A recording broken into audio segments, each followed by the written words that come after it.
Members of the media, good morning and we welcome you. We thank you for respecting our invitation and for coming through to this anticipated media briefing. This will be a media briefing where the Honourable Premier and the 7th Administration will be tabling a report of what has happened in the 100 days since this administration has taken office. We apologize for the delay and we thank you for your patience. Without further ado, I would like to introduce the honourable members of the executive that are before us. We've got in my far left the Honourable MEC for Social Development, MEC Mbarishina. Next to her, we've got the Honourable MEC for Provincial Treasurer, MEC Francois Rogers. We've got on my left, we've got the MEC, Honourable MEC for Transport and Human Settlement, MEC Siboni Sodoma. Then we've got the Honourable Mayor, Thamsanqa Ntuli. Thank you. The Mayor? My apologies, Honourable Premier, my sincere apologies. We've got the Honourable Distinguished Premier of the Province of KwaZulu-Natal Premier. Mayors in London. We also have the administration led by the Director General, Dr. Nonhlanhla Mkhize. Thank you so much. Welcome, members of the media. I now hand over to the Honourable Premier of the province. Thank you, Mpemba. No, thank you very much, Mr. Kina. In fact, I'm not surprised. He is not the only one who will continue referring to myself as the mayor. I think I did good work while I was the mayor, and people always refer to me as the mayor. Members of the media are present today. The leader of government business, the Honourable MEC Duma, and the Honourable MEC for Finance, Honourable Francois Rogers,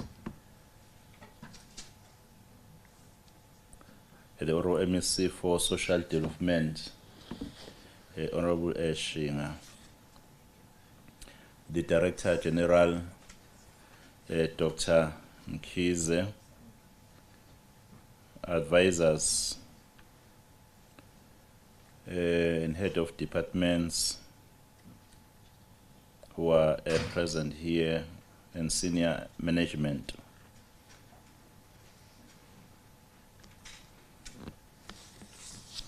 I must thank you for actually attending this important briefing to the people of KwaZulu-Natal on the journey that we have been able to actually travel within a period of 100 days and more.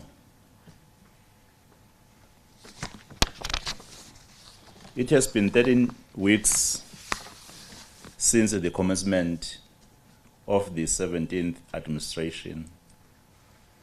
Even our most ardent critics will agree that we are moving forward. In just under 4 months, we faced a series of extraordinary economic and social challenges, responding with equality extraordinarily measures. Our actions have been unprecedented, not only in their scope, however, also in the speed with which they were implemented. I'm aware that some have raised a concerns suggesting that we may be taking on too much at once. Others feel we may not be doing enough.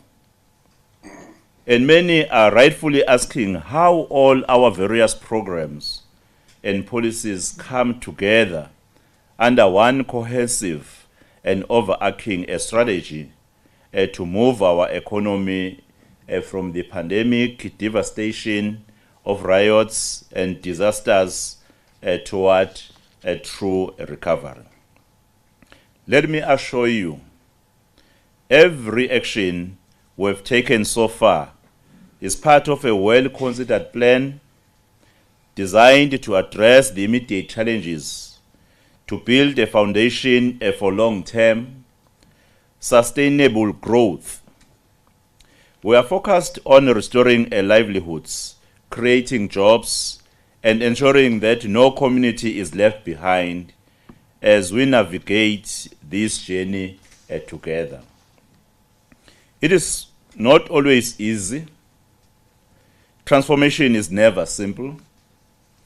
But together we will overcome these challenges, and the brighter, more inclusive future we seek will be within our reach.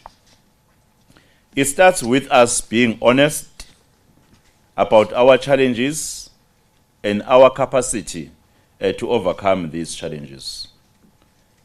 In my maiden State of the Province address, I promised you an honest government.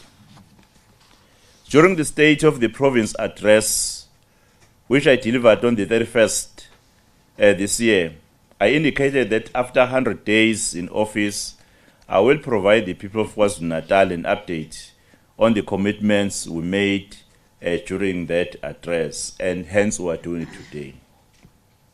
This occasion is an opportunity to provide a report on progress we are making in addressing the priorities of the 7th administration, which are the inclusive economic growth and job creation, reducing poverty and tackling the high cost of living, building a capable, ethical, and developmental state.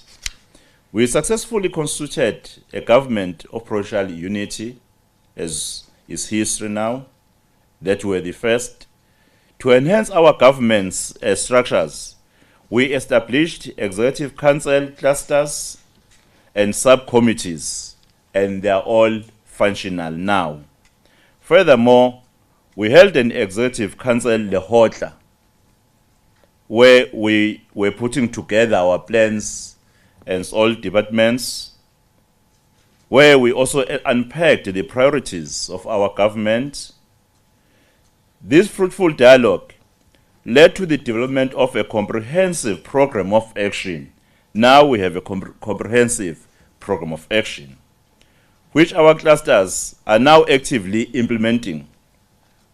To this effect, we'll be signing service delivery agreements with all members of the Executive Council before the end of October 2024, since we have concluded producing the agreement. Over the past 3 months, I've had the privilege of engaging with various stakeholders, both within government and across institutions. I've also reviewed reports and projects which have provided me with a deeper understanding of challenges we face. Today, I want to speak candidly about these challenges. I also want to outline what we have accomplished, the reasoning behind our actions, and most importantly, what still lies ahead on our journey. Fellow citizens, KwaZulu-Natal Provincial Government is facing headwinds regarding public finance management, wherein the province's cash flow projections must be managed closely and remove wastage. At the outset, the 2023-2024 wage increase, which was implemented in the April 2024 payroll, meant that the prioritized cash flow must fund the wage increase in this current financial year. The 6th administration had tried not to slip into an overdraft position at the end of the 2023-2024 financial year. However, service providers are owed 10 billion as we speak, and this will require an average of 150 million budget cuts over the next 7 years, Honourable Rogers. Starting from 2025-2026 financial year to have a positive cash flow. We entered the 2024-2025 financial year with a 5.5 billion as accruals payable in the current cash flow. That is putting pressure on the fiscus in this current period. As the Government of the Provincial Unity, we inherited expenses of 2023-2024 financial year that should be paid using the 2024-2025 financial year budget. KwaZulu-Natal Provincial Government has had a declining contribution to economic sector of 1.5%, with a net impact on future growth and ability to attract private investment.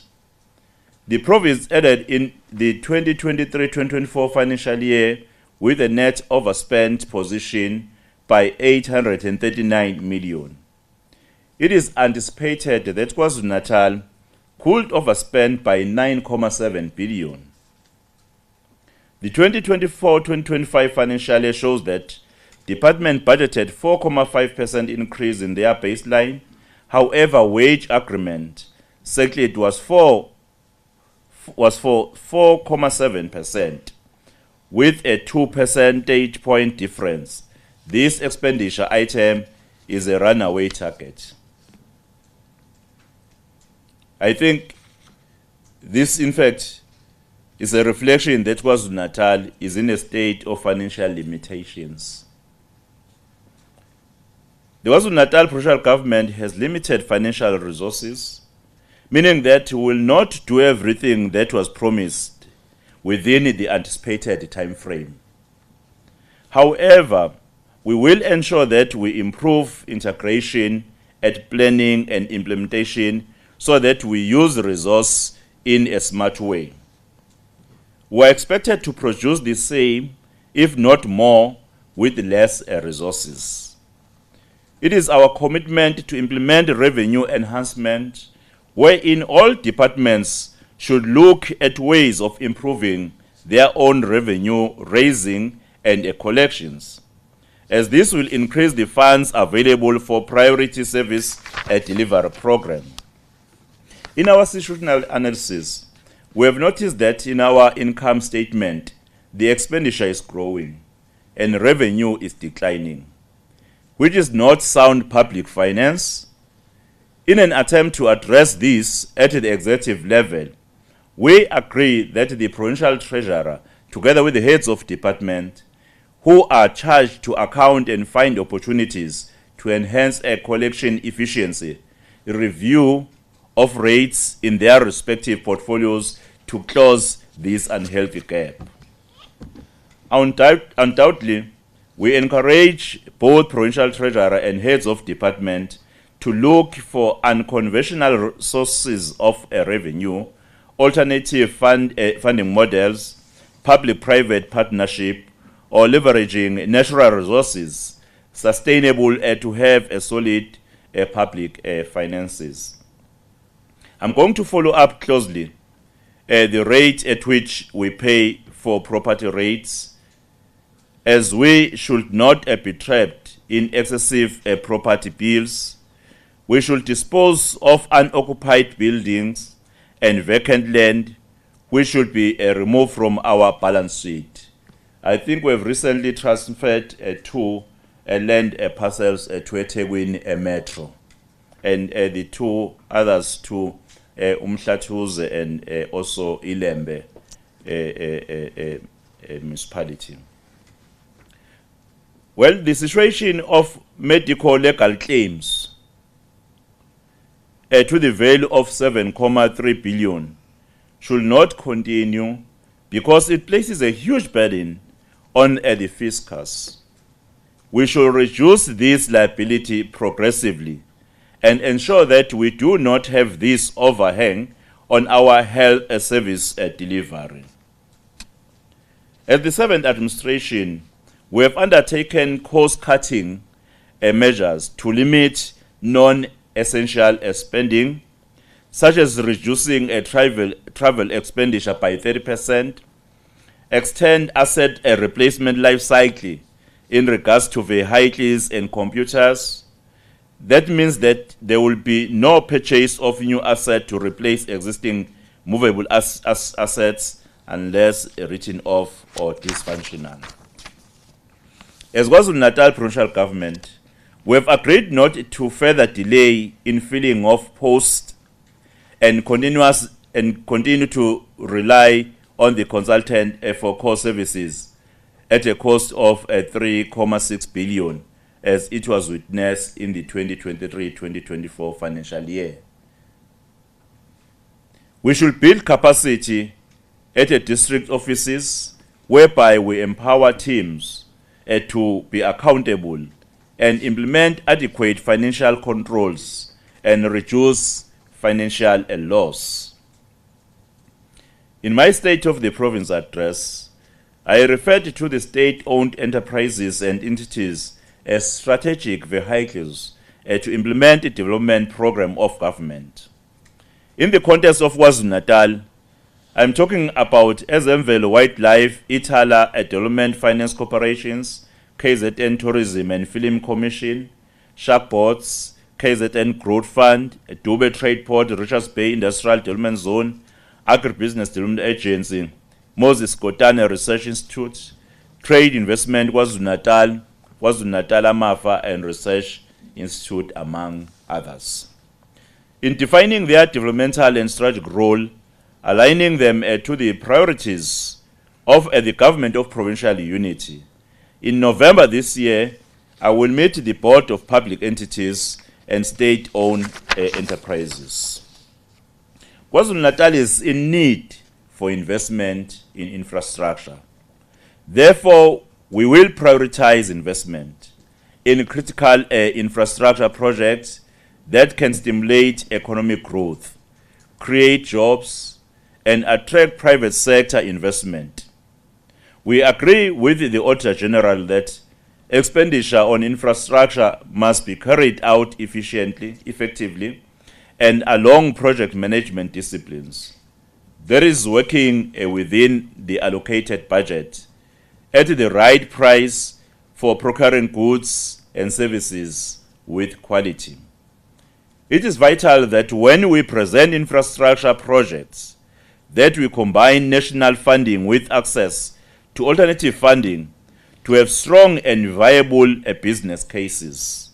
This means that we build a technical capacity to be able to package bankable projects, especially in the key departments that are responsible for infrastructure and network projects. These departments are Economic Development, Tourism and Environmental Affairs, Human Settlement and Transport, Agriculture and Rural Development, and Public Works and Infrastructure. On human settlement, we are pleased to report the following progress. 1,405 serviced sites have been delivered. 1,640 breaking new ground houses have been completed. 77 first home finance subsidies have been granted. 5 of the 10 land parcels for the 2022 flood victims have been rezoned. One of the priorities of the administration is to promote inclusive growth and job creation. As the 7th administration, we will continue to support small and medium enterprises to enhance and coordinate access to financing and access to market opportunities. This is our mandate to reduce unemployment and poverty in our province. As a start, within the first 100 days, we launched 2 funds that focuses on vulnerable groups in our society, youth and women. The KwaZulu-Natal Youth Empowerment Fund of 100 million will assist youth-owned businesses in diverse sectors of economy. The difference of this fund in this phase is that the businesses to be funded will be from all districts, which is what this administration has particularly emphasized. This approach is the same as that of the Women Advancement Fund, aimed at assisting the women-owned and controlled businesses. On the investment front, Transnet Group, the state-owned transport and logistic company, had invested 1 billion to enhance tugboats and shipping efficiencies at the Durban port. This will contribute to the economic growth of KwaZulu-Natal in the maritime and logistic sector. This investment was targeted at building new tugboats to expand available maritime fleet and improve safety, and that has been delivered. This was launched within the first 100 days of the 7th administration. Going forward, we are in strategic discussions with Transnet to further assist the province to beef up the logistics and rail infrastructure, including the modernization of the entire value chain of export at our Richards Bay port. The opening up of the rail network and infrastructure of Transnet to get the private sector to participate and invest in improving the rail network efficiency to move cargo and goods and service off the road to rail. This will go a long way to improve the standing of Richards Bay Port as a gateway for exports and Durban as the premier container terminal in the African continent. As part of our rural and township development drive, we visited KwaZulu-Natal Industrial Park, which was once buzzing as a local economic hub during the SY KwaZulu government. In KwaZulu-Natal, we met with representatives from local government, traditional leaders and institutions, local businesses, to start a sustainable dialogue to resuscitate the area. This is going to be our approach when we visit the townships and rural areas in our province. Ladies and gentlemen, inclusive economic growth and job creation are the fundamental pillars of a successful KwaZulu-Natal. So far this year, the Durban Trade Port created 49 permanent and 201 temporary jobs during the first quarter of the 2024-2025 financial year. The trade and investment KwaZulu-Natal achievements for quarter 1 and quarter 2 include notable successes in business retention and expansion with Sumitomo Rubber Industries, driving an expansion value of 1.7 billion, positively impacting 1,499 jobs. In export development and promotion, emerging exporters in KwaZulu-Natal saw a turnover increase over 681,000, resulting in the creation of 28 new jobs. On the investment side, several projects were committed, including a Prince Mkabayi Mall in Vryheid, a 600 million initiative expected to create 1,400 jobs, and Ngome Square project in Ngome Great Town, and set to generate 5,000 jobs. While the Coast World commercial development in Hillcrest, valued at 2 billion, is expected to generate 500 jobs. These are the green shoots of an economy that holds great promise of a province that is attracting investment into right sectors. In partnership with Moses Kotane Research Institute, ETIA has established digital access centers that conduct programs that contribute to the growth of a digital economy. The department is also collaborating with a mining company to cultivate hemp as part of their mine dump rehabilitations. Pilot projects are earmarked for Danakol and Hlobane and will be 60 hectares. The King Dinizulu Innovation Valley at the Durban Trade Port will support creativity and innovation in the IT space.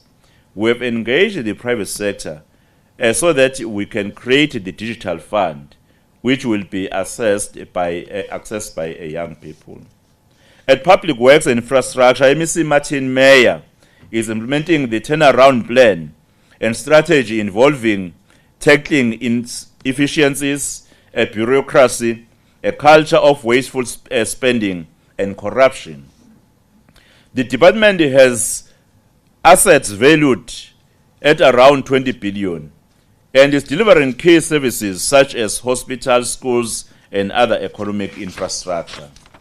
During the 2022 devastating floods in KwaZulu-Natal, infrastructure was annihilated, and the Department of Public Works and Infrastructure is repositioning itself as it prepares to construct more climate resilient structures. The Department of Public Works and Infrastructure has unlocked blocked a project to the value of around 300 million. Through the Public Works Partnership Initiative, the department is now well positioned to slash our annual rates bill of around 1.6 billion by handing over some of our unutilized building to NGOs and municipalities. The department has moved to take back abandoned buildings with the purpose of repurposing them to address issues of housing and students' accommodation. The department has also introduced the first of its kind audio and video recording system to monitor all assessment processes relating to tender awarding, and is expanding insourcing to include EPWP workers on maintenance of our properties through the revival of the Artisan Revival Capacitation and Development Program. The Agribusiness Development Agency, which is abbreviated as ADA, plans to create 187 permanent jobs and 80 temporary jobs through support provided to agri-business enterprises in 2024 and 2025 financial year. A budget of 60.432 million will be invested in agribusiness enterprises, creating much needed job opportunities.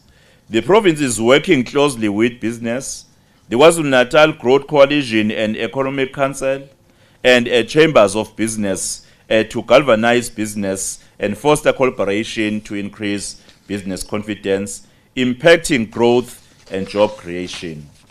We have also forged a partnership agreement with the services SETA and a property practitioner regulatory authority to implement a 12-month leadership program for 800 youth in real estate sector.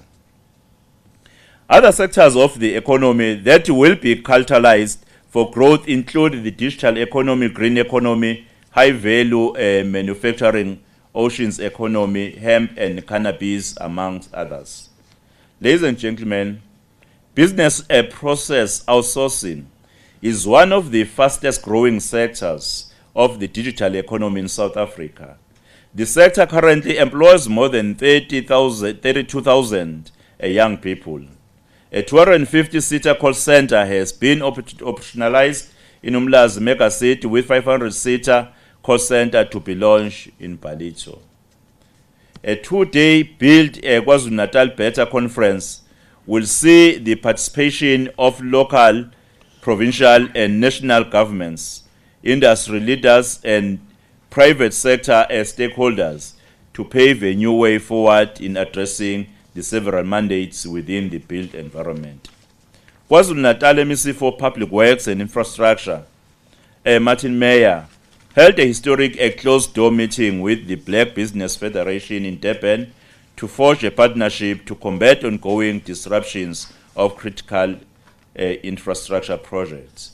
The Federation declared its full support to the MEC and the Department of Public Works and the Government of KwaZulu-Natal, and denounced all forms of violence while supporting job creation and opportunities.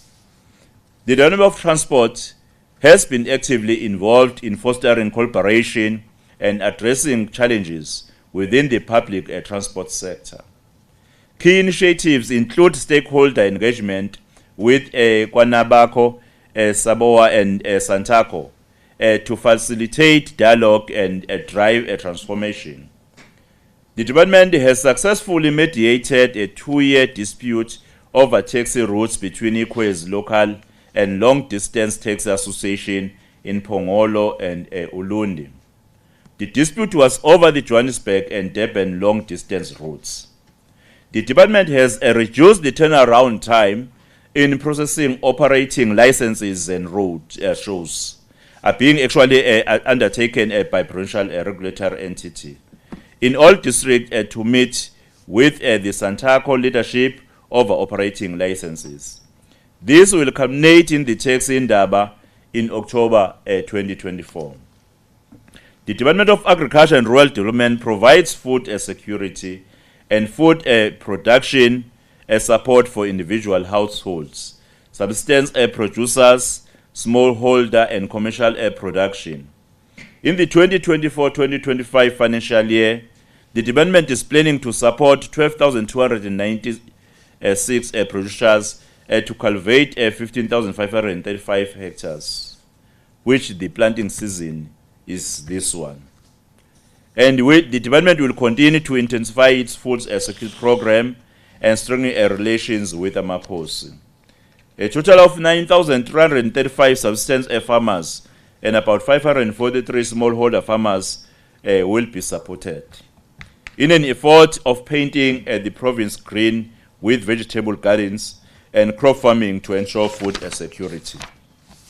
Ladies and gentlemen, the Department of Economic Development, Tourism, Sports, Arts and Culture and Amafa Institute are developing a plan to refocus cultural tourism and rebrand KwaZulu-Natal using the Zulu Kingdom as a key messaging. A committee comprising these various departments and entities has been established and already presented its proposals. The province plans to unveil the iconic Shaka statue at King Shaka International Airport early in November. The actual date could be 7 November as negotiated with the President of the Republic and His Majesty the King of the Zulu Nation. And also complete the construction of 1,860 indentured Indian laborers monument as part of celebrating our diversity. The Office of the Premier is seized with the responsibility of liaising with His Majesty, and we have already identified the date for this occasion. The Department of Agriculture and Rural Development will also continue to work with Amakhosi and stakeholders in ensuring KwaZulu-Natal is green with vegetable gardens, crop farming and grazing land to ensure food security, and has held several stakeholder engagements, including with Amakhosi. Through the direction and leadership of the Premier, they've actually agreed to launch the multi-planting season as it is the season of planting on the 18th of October 2024. This is a flagship program that provides optimal support of farmers and communities to pursue crop production throughout the province of KwaZulu-Natal. On crime and governance, the Government of Provincial Unity is strengthening governance frameworks to improve accountability, transparency, and oversight of financial management, and we are implementing robust measures to fight corruption and protect whistleblowers. To show that we are serious about the issues of safety and crime, the Department of Community and Safety Liaison, it's actually the Department of Community Safety and Liaison, is now reporting in the Office of the Premier, as you all know.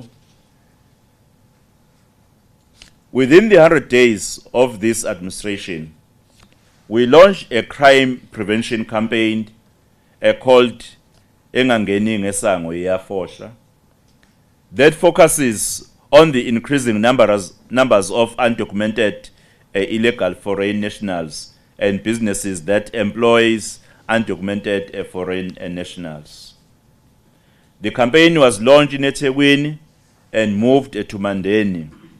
The campaign will be rolled out also in other districts. We started actually by holding a successful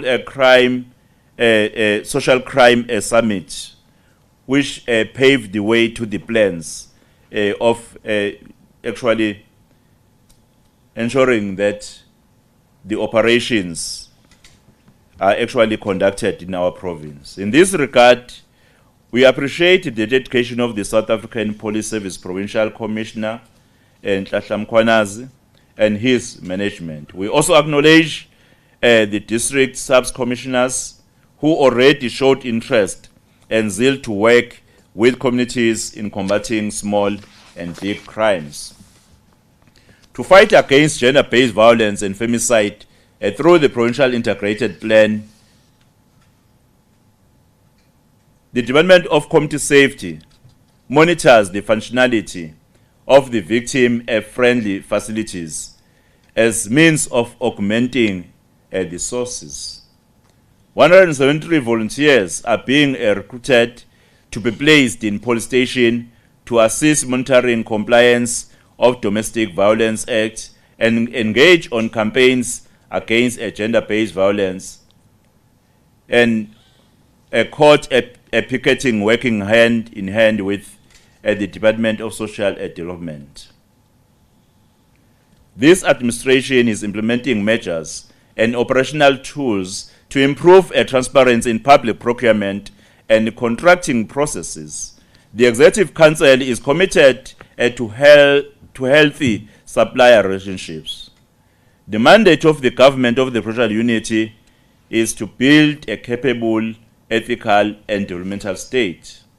In achieving that, KwaZulu-Natal should have a strong state capacity, and we must create a professional, a merit-based, corruption-free, and developmental public service. Within 100 days of this administration, we have extended an invitation to local government and regional leaders to be co-creators and shape the policy development, implementation, monitoring, and evaluation of government service delivery programs. The KwaZulu-Natal Cabinet Lehodla has resolved to strengthen the capacity and support for struggling municipalities to ensure that they can provide basic services to our people, ensure sound financial management, and facilitate economic growth. The 2024-2025 municipal table budget were assessed for all 51 delegated municipalities, and feedback was actually provided on the table budget. From the assessment, it was found that only 2 of the municipalities approved credible budget funding plans, and Provincial Treasurer issued a circular on the 12th of September 2024 to the remaining 4 municipalities, requesting them to retable and approve credible budget plans by 30 September 2024. There is an intervention. I think that one is merely mentioned to show our seriousness as this administration to ensure that the right thing is actually done.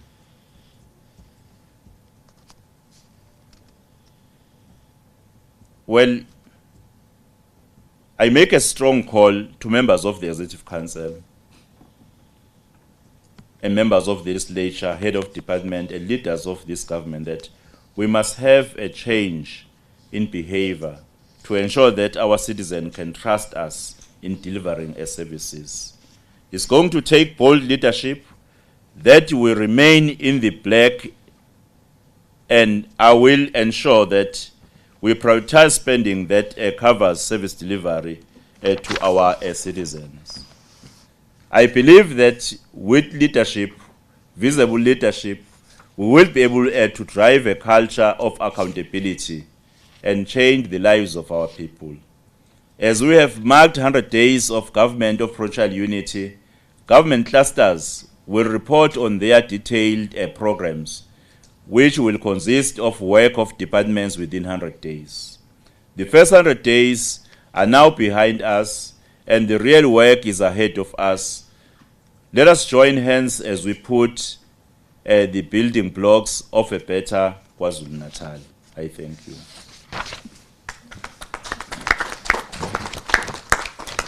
Thanks so very much, Honourable Premier. for such a detailed report. Indeed, a lot has happened in the 100 days. One would swear that it's been a year already with so much achievement that actually shows collaboration, diligence, and commitment from this administration. With those Honourable Premier and the Executive, and allow me to give opportunity to the members of the press for the state to pose questions if there are any in this detailed report by the administration led by the Honourable Premier. And I'll see by the show of hands, and once identified, we ask that you state the name, the surname, and the media house that one comes from. Thank you. Yes, guy. We might provide the end or use that one, please. Live? Thanks a lot. And Use your shop steward voice, Clark. Come on. thanks a lot, and congratulations for reaching the 100 days milestone. From the beginning, when this GPU government was established, it was made clear that it was important for it to win the confidence of the citizens.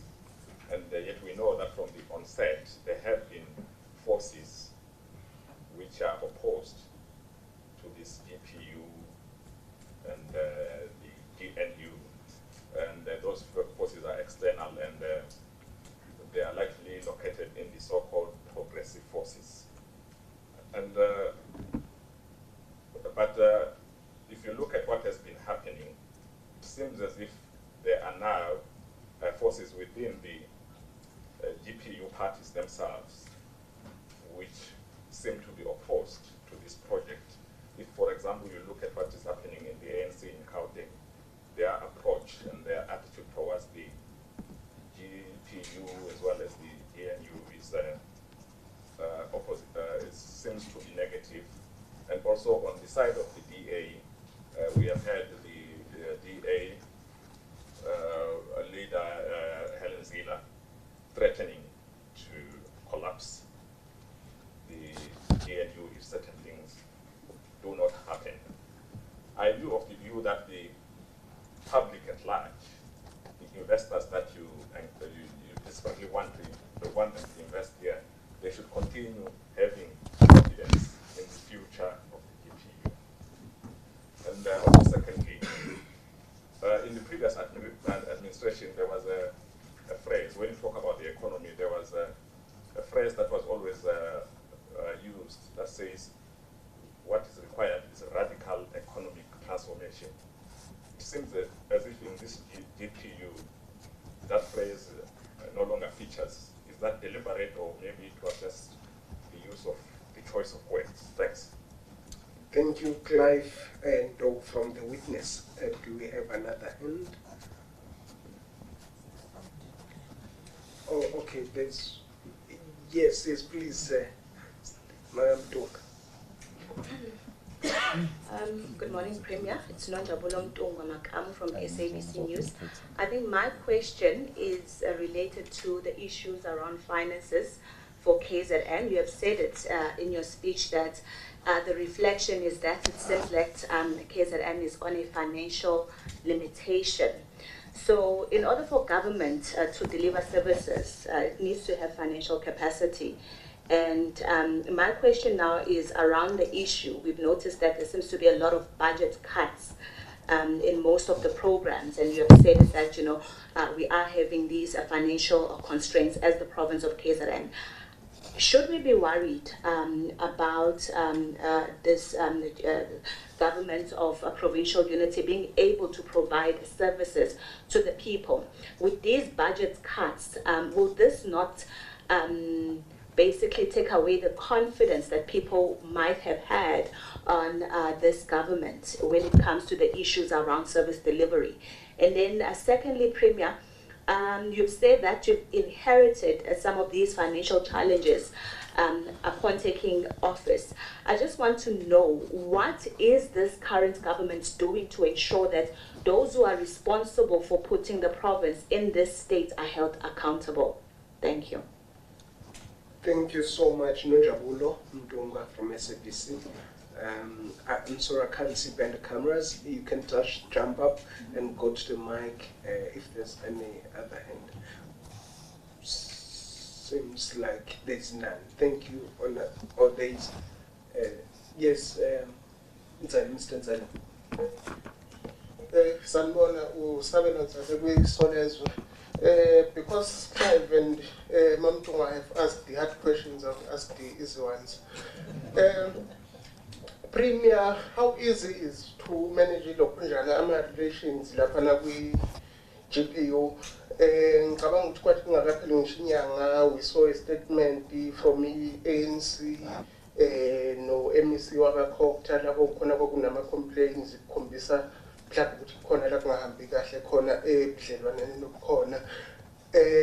Also, how easy is lokhunjani operator kwisimo la lokhunjani legislature la khona mhlawumbe makungathiwa abahlonishwa abawu-2 from i-GPU mhlawumbe ngezathi ethile abakwazi ukuphumelela kwi-sitting, kungaba nzima ukuthi niphasise whatever lokho enisuke nifisa ukukuphasisa ngaleso sikhathi. Thank you. Am I leaving anyone behind? For now, I think let's pause there. Let me hand over to the Honourable Premier and the Executive to respond. Thank you, Honourable Premier. No, thank you very much, Clive Ndo, Nonjabulo, and Sabelo from Isoles. I know that I've brought the leaders in their capacity as MECs from different political parties who are part of the GPU in our government.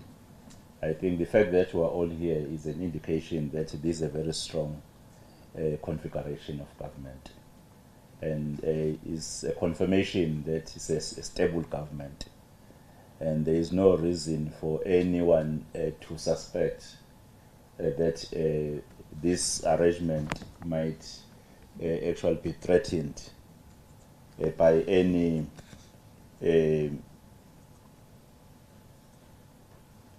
element of being fragmented.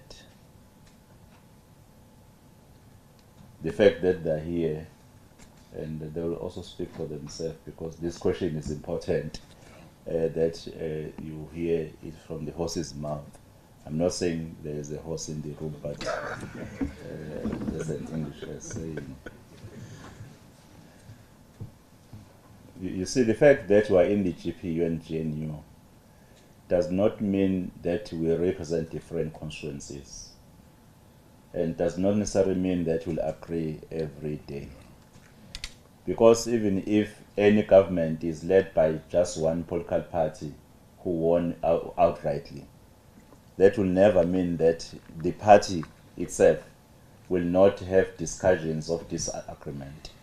But that not will mean that government then will experience problem. That will not actually communicate a message that that government is not stable. To voice out our dissatisfaction even in the public is important for our constituencies to understand that we still represent their interest. There is no suggestion then at the provincial level that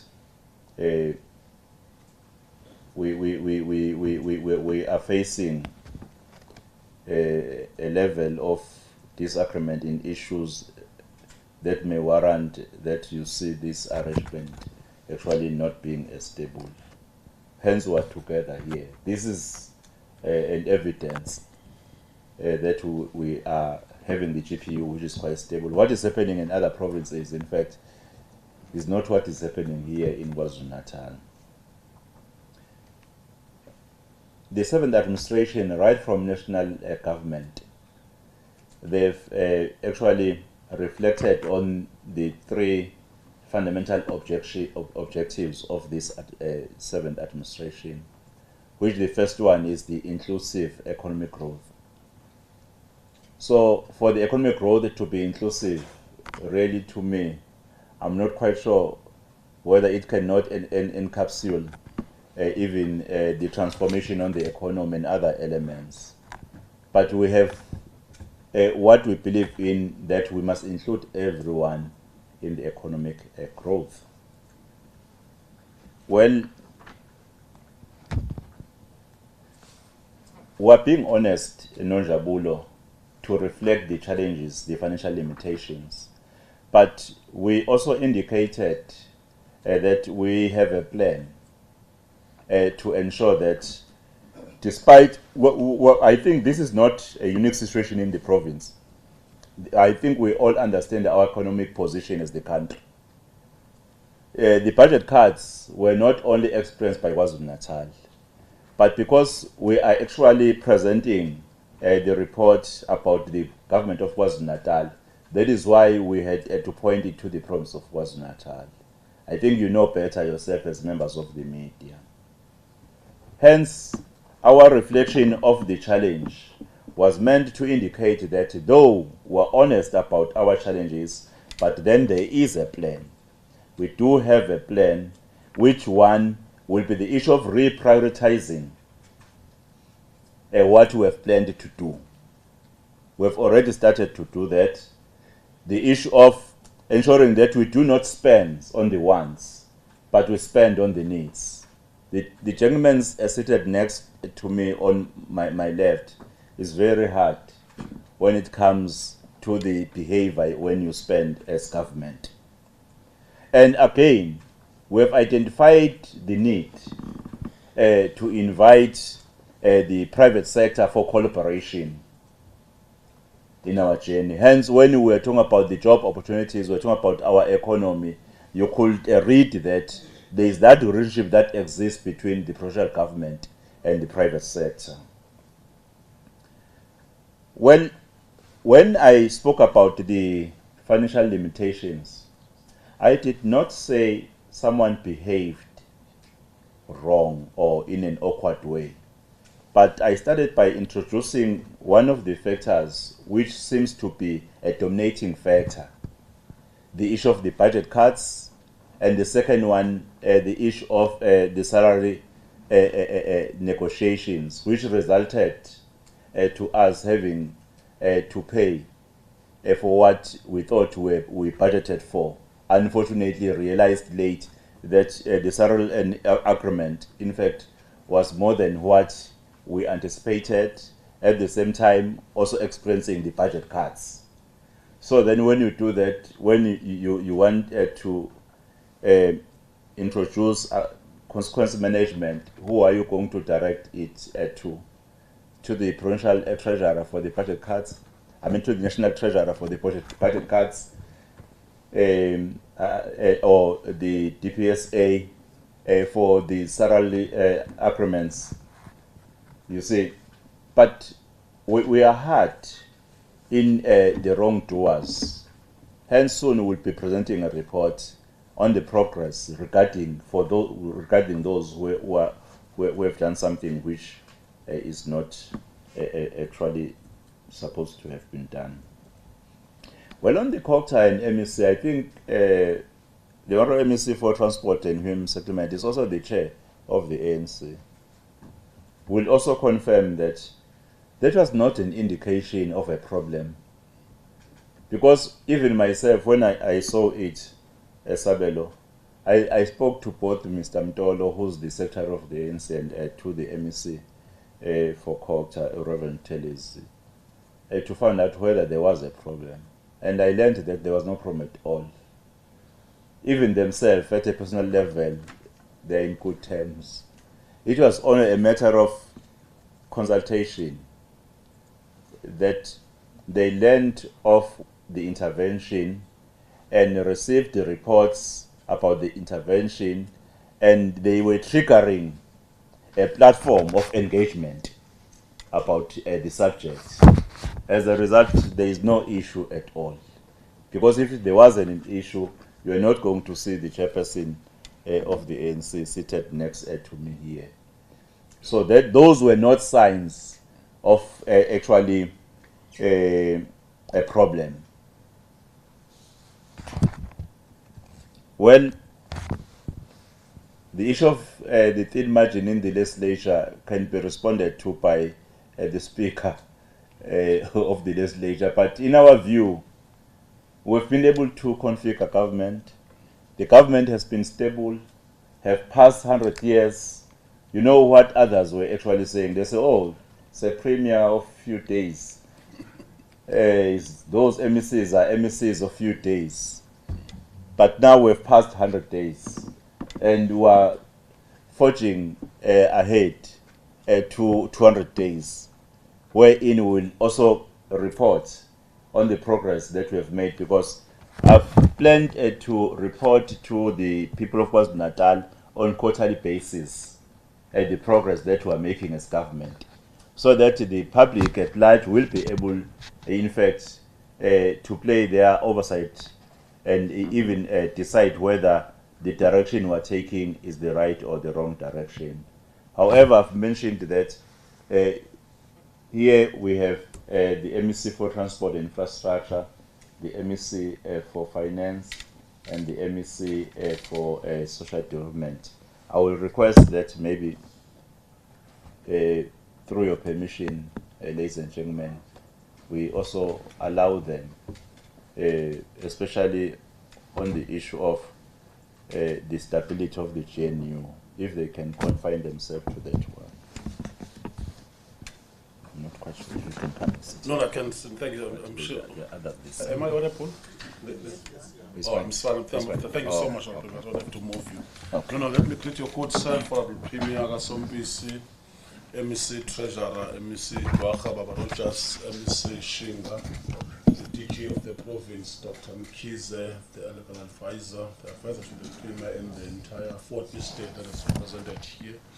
Premier, thank you for representing us, and I'm sure we all agree at this point in time that it will be dull and monotonous world if we all have to think alike. So it's natural, and human beings are designed like that in nature. So I think that's a benchmark, that's a premise. But the reality is that there is a camaraderie spirit, there is a collegiality, as Premier has already outlined. But I'm sure, Premier, you heard Clive Ndo is more political than checking the depth and the density of the work of government. I'm sure we must meet him pound for pound. He's saying that there are progressive forces. And before you do that, you must analyze the balance of forces. Who are you referring to as the progressive forces? Ideological. Have they proven themselves to be learning mostly depth on the communities, on the vulnerable, on the poor, and on fighting the ism, depth and level? Are we referring to that dialectical, or we are referring to the jargon of themselves defining as such? So if you are referring to that, then you must understand, Prima, there is a concept that has been referred in particular by Hegel, talking about three measures of proposition, is talking about the issue of thesis, intellectual probability that is presented as a thesis. Then from there is antithesis, those who are opposing that or who are giving the different view. Then at the end, the balancing act is the synthesis. I'm sure we are there at the level of GPU. The reality is that we are different political formations, and that's a thesis that has been presented. Then there is antithesis, the reality that we are facing as a country. Then there is a synthesis, the voters saying that we've been fighting all these years. In the province of KwaZulu-Natal, there's been black on violence. And this, the balancing of the equation, is us working together, and I'm sure it has started already. We've embarked on a strategy that will understand. We work together at a level of cabinet. Premier will guide us from time to time, and it's true. And referring to, there's IFP, there's DA, there's NFP here, and the ANC.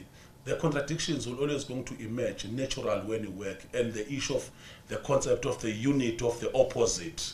You will find that will be contradicting each other, but there is some measurement why mutually we must exist and complement each other. I'm sure we are there, and the Premier has already highlighted that fact. Yes, we are together, And I don't think the four of us representing this GPU in the province of KwaZulu-Natal want to lose our identity. ANC remains the ANC. You know what we stand for. IFP remains the IFP, DA, NFP. So we wouldn't want to confuse us. We still represent the epitome, the embodiment of want our society to lean and follow. So we are there, but there will be contradictions. But at the end of the day, service delivery is the cornerstone. What guides us, what drives us, what we eat, live and think deeply is the services of our people. And primary focus, which is going to be envisaged in the seventh administration, is that. And the doomsayers will always exist, and we are going to prove them wrong. Thank you so much, Premier. Thank you. I thought Clive Ndo would also like to hear from the leader of the DA. Thank you, Premier, and thanks for the question. Yeah, you know, when Clive said congratulations on the 100 days, I almost got the impression that he didn't think we'd lost 100 days. But Clive, you and I come a long way. You also said that Helen is the leader of the DA. I'm not sure if something's happened. I was in FedEx this weekend and John Steenhuisen's still the leader. So perhaps something's happened subsequent to that. But let me tell you, any governments of unity are done on specific case basis, case by case. There's no globular agreement across every province, across every municipality. It's done on an individual basis. And that's how we'll continue to treat it. And of course, if we last 100 days and we've done well in 100 days, then it's a formula for success and for the future, in my opinion. Non-Jabula, let me just talk a little bit and give you a bit of a history. KZN finds itself in this particular financial challenge, in this fiscus, challenging fiscus, not entirely of its own making. Over the past 4 financial years, National Treasury has cut our equitable share by 66 billion rand. And that's because of the global economy and the economy of South Africa. That is why we're currently in a debt cycle at a national level, which impacts on each and every province. The situation for the MTF the next 3 years is another 12 billion rand will be cut off our budget. That's 4 billion, and in the outer year, 4 billion rand. So a lot of this is not of our own making. But it's nothing that we can't get out of. Now, the Premier and myself attended an extended cabinet meeting last week with the President and the Minister of Finance. And obviously, I'm not going to take anything away from the Minister of Finance, but I think the MTBS, which he will present in October or November, I'm not quite sure, will give you some more information as to what our strategic plan is to get ourselves out of this situation. We have a plan, but it's going to take an enormous amount of discipline and focus to get out of it. And I take a compliment from the Premier when he says the gentleman on my left is not easy and doesn't take finance easy, because we can't do that. You know, people generally aren't interested in money until there is no money, and we don't want to get to that particular point. So I hope that also puts you in the picture. The Treasury and myself, and it's gone through our MinCom Bud, have also come up with a comprehensive cost containment plan, which now needs to be approved by the Provincial Executive Committee, and that will be tabled, I think, next week, Wednesday. And that should assist us. We're looking at revenue streams where we can generate additional revenue through liquor licenses, through gaming, the new gaming bill, which is going to come up, online gambling, which is not taxed at all. Those are sources of revenue that we are looking at trying to enhance our revenue generation, but at the same time ensuring that whatever we spend, as the Premier said, is spent on the key focus areas, be it service delivery, job creation, building a sustainable economy, or dealing with inequality and poverty. I think I'll leave it at that. Thank you, Premier. Well, I must appreciate that the MC for Finance went beyond my mandate. I'm appreciating, I'm uploading the MC extract for that. Can I then invite the MC for Social Development? I'm just doing this climb door for you. Sorry. Good morning. Greetings to the Honourable Premier of the province, the Leader of Government Business, Honourable Duma, the MEC for Transport and Human Settlements, Honourable Rogers, our MEC for Finance in the province, the DG, advisors to the Premier, members of the media. I firstly would love to congratulate the province of KwaZulu-Natal in the 100 days and the community of KwaZulu-Natal at large. Indeed, when the Government of Provincial Unity was formed, no one actually gave us a chance, and here we are today, 200 days and counting. As requested by the Premier and members of the media who want assurance, I do want to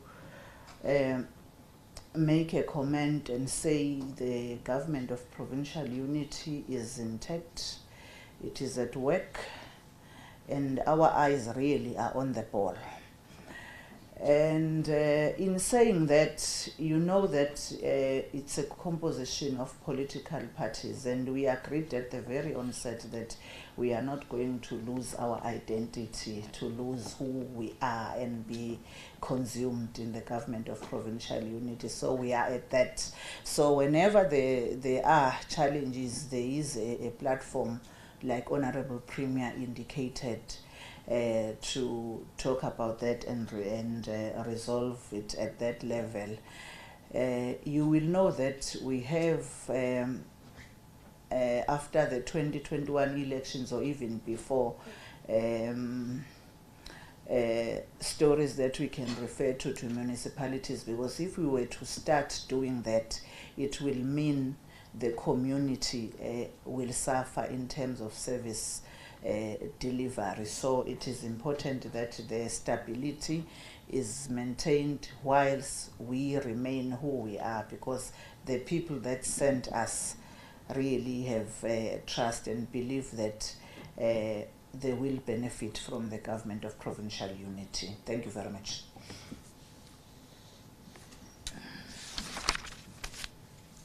Thank you.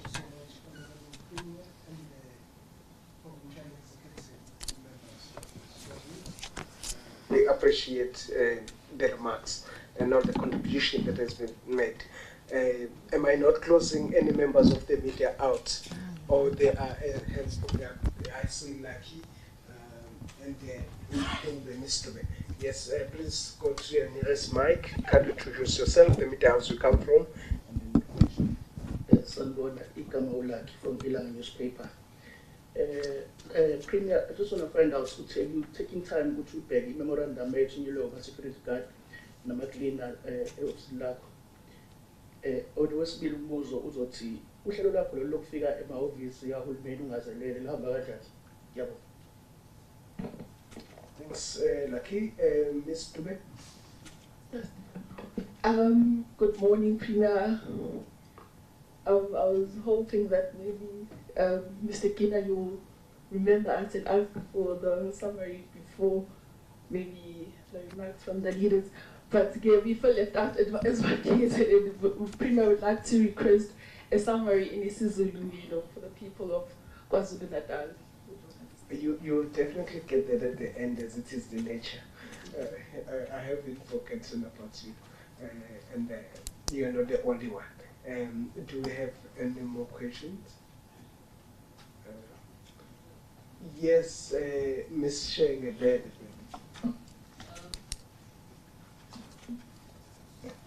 Uzanele Buteles, ENCA. My question would be directed to Mr. Duma as to how important is it, or what will it take for the GNU? How important is it for it to work out and to stay together within this period that you have the GNU in existence? How important is it for the side of the ANC and maybe also the other parties that are part of this GNU coalition? And then last question I would direct it to Mr. Rogers as a finance MEC. Balancing service delivery and maintaining a strict budget that avoids wastage. How difficult is that during this period? I mean, we are going towards the local government elections, and we know that a lot of activities do happen around that time. So what will it take to ensure that you achieve the goals that have been outlined by the Premier in terms of cutting expenditure? I mean, we're anticipating of expenditure of about 9.7 billion rands. So what kind of measures will take to ensure that to stay within what is acceptable in terms of the provincial finances? Thank you. Thank you so much, Ms. Shenge. Can we have one last hand? Can we have one last hand then? Or we are all covered? In that case, then I can hand over to the Honourable Premier. Thank you.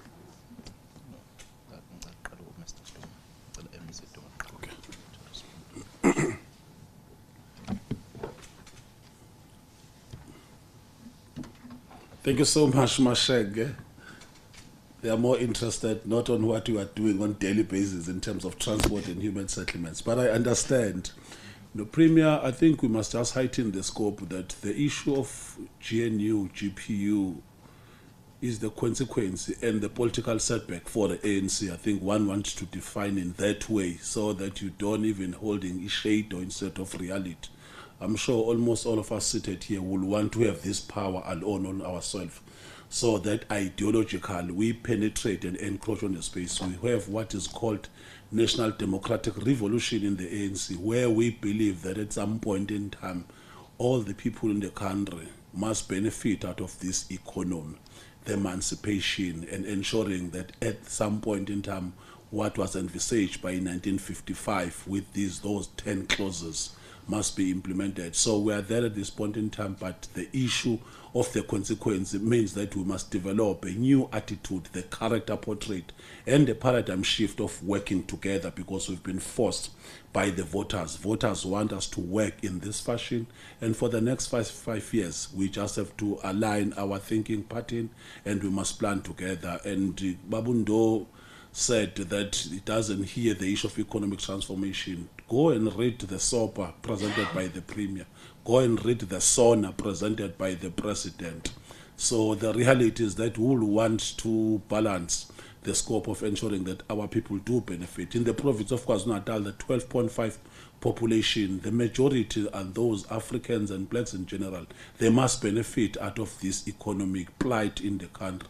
Otherwise, the issue of poverty is not going to be alleviated. Otherwise, the issue of challenges of inequality is not going to be seen and be implemented. So we are there at this point in time, and we are working well together. We've already highlighted that, yes, we've been forced by the voters to work, and it will take a selfless character to understand, and you raise the bar in ensuring that you are able to work together, and so far so good. Thank you so much. Can you take it to the MEC first? Thanks, Premier.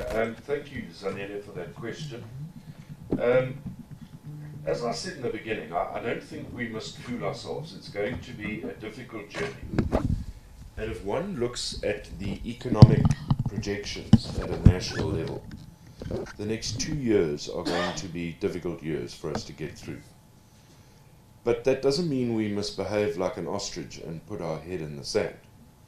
What we have to do is we have to ensure that, as the Premier said, we continue on our campaign to build this capable and ethical state. And that's part of my responsibility, is the ethical part of that state. Because if we can get that right, it means we'll free up more money to be able to deal with the service delivery issues that you're referring to. The other thing that this Government of Provincial Unity is looking at is going into public-private partnerships. I just spoke to the MEC of Health this morning, and she, in fact, I think she's at a meeting now with private enterprise who are assisting her department in certain projects.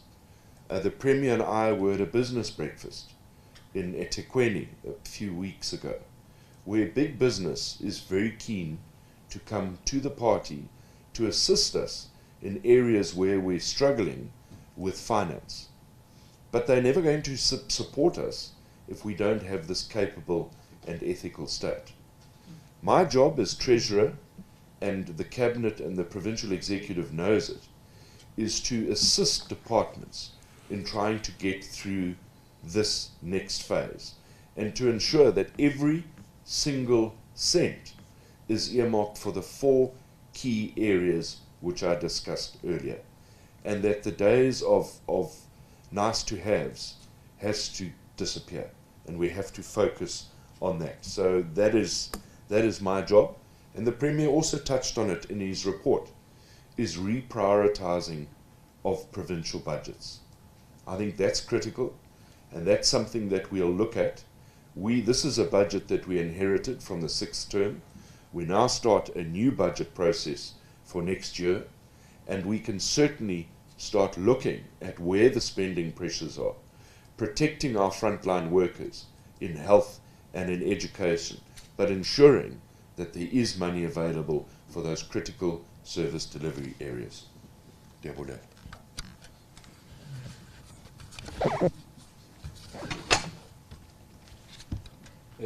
Thank you, Honourable MECs, for your responses.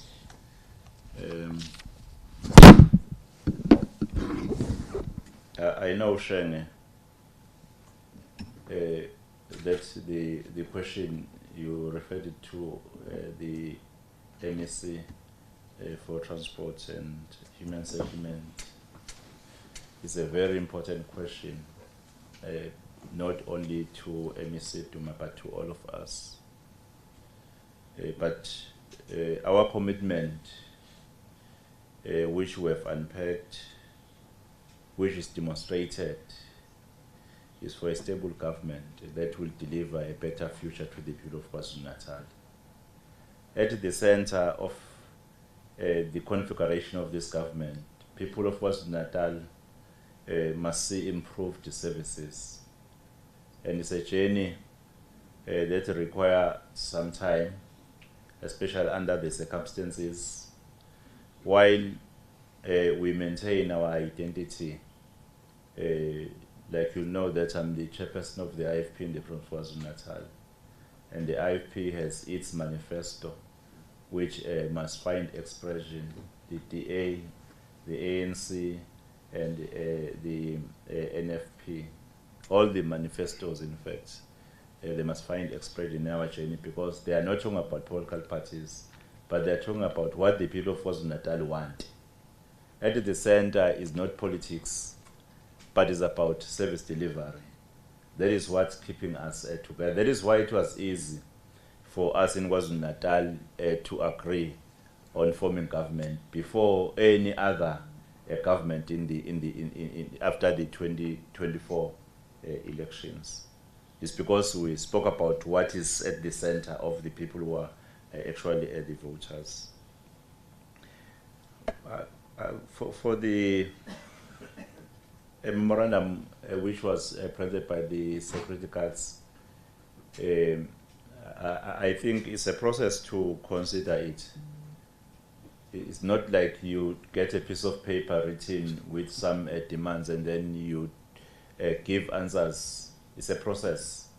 There is a process. My office received it, and there is a process to consider the memorandum. Though I must say, I got concerned when I saw some political party leaders also being part of that march, because you see, it changed everything. The march to be genuine in terms of what it wanted to stand for.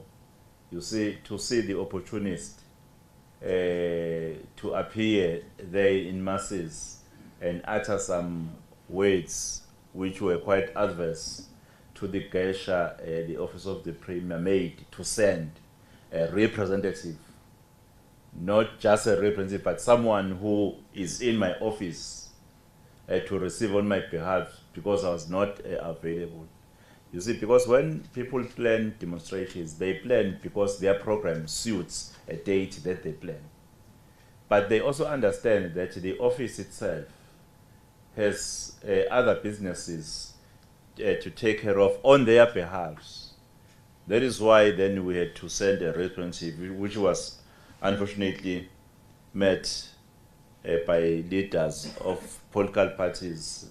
One political party which was part of our government in the previous administration, but was voted out by the people of this province of KwaZulu-Natal. And it's unfortunate that when people are no longer participating in government of KwaZulu-Natal, they want to find a different and alternative, another space to project themselves as being relevant, whereas if they were relevant, people are going to vote for them. The unannounced visits are continuing.